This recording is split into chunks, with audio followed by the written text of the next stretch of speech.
हरे कृष्णा। आप सभी को चैत मास के 30वें दिन की हार्दिक शुभकामनाएं। आइए आज हम 30वें अध्याय में सुनेंगे कैसे वासुदेव जी श्री कृष्ण भगवान को देवकी के पास छोड़कर आते हैं। यमुना के किनारे पहुंचकर उन्होंने देखा कि इस पार से उस पार अगाध जल भरा हुआ है। उनका गोकुल जाना भी सुनिश्चित था। उनके जल में उतरते ही नदियों में श्रेष्ठ यमुना जी में कमर भर पानी हो गया। योग माया के प्रभाव से वसुदेव जी ने सहजता पूर्वक यमुना जी को पार कर लिया और वे उस आधी रात में सुनसान मार्ग पर चलते हुए गोकुल में पहुंचकर नंद के द्वार पर विपुल गो संपदा देखते हुए वहां स्थित हो गए।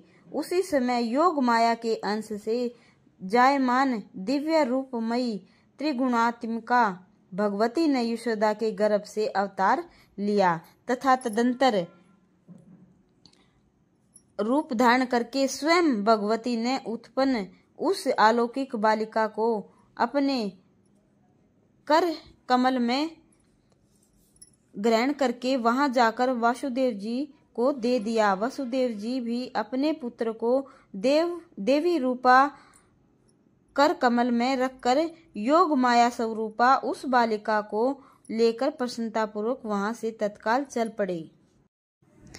कारागार में पहुंचकर उन्होंने देवकी की सैया पर बालिका को लिटा दिया और भय तथा चिंता से युक्त होकर वे पास ही में एक ओर जाकर बैठ गए। इतने में कन्या ने ऊंच स्वर में रोना आरंभ किया। तब प्रसव काल को सूचित करने के लिए नियुक्त कंस के सेवक गण रात में रोने की वह ध्वनि सुनकर जाग पड़े। आनंद से विहल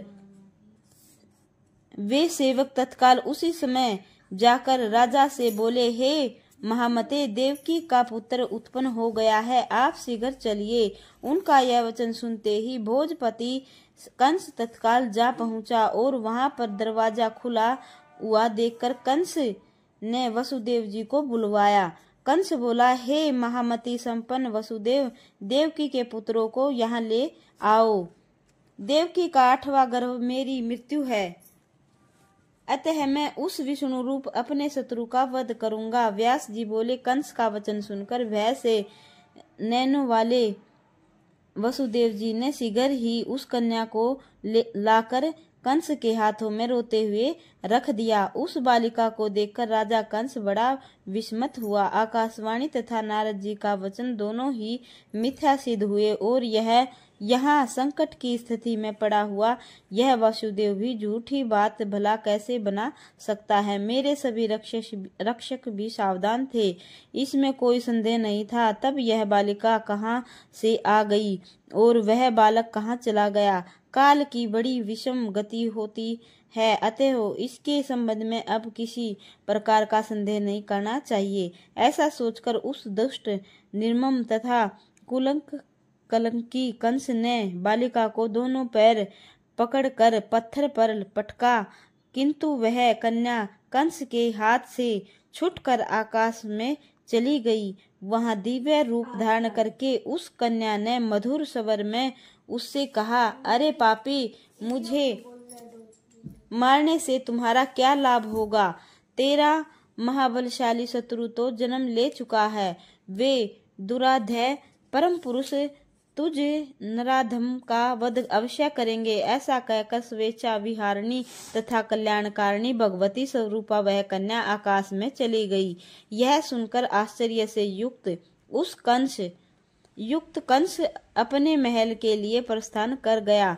वहां बकासुर, धेनुकासुर तथा वत्सासुर आदि दानवों को बुलवाकर अत्यंत कुपित तथा भयाक्रांत कंस ने उनसे कहा, हे दानवों, मेरा कार्य सिद्ध करने के लिए तुम सभी यहाँ से अभी प्रस्थान करो और जहाँ कहीं भी तुम लोगों को नवजात शिशु मिले उन्हें अवश्य मार डालना।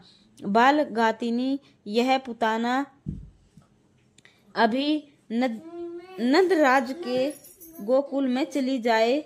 वहां संग प्रस्तुत जितने बालक मिले उन्हें यह पुतना मेरी आज्ञा से मार डाले। धेनुक वत्स केसी प्रबल और बक ये समस्त असुर मेरा कार्य सिद्ध करने की इच्छा से वहां निरंतर विद्यमान रहे।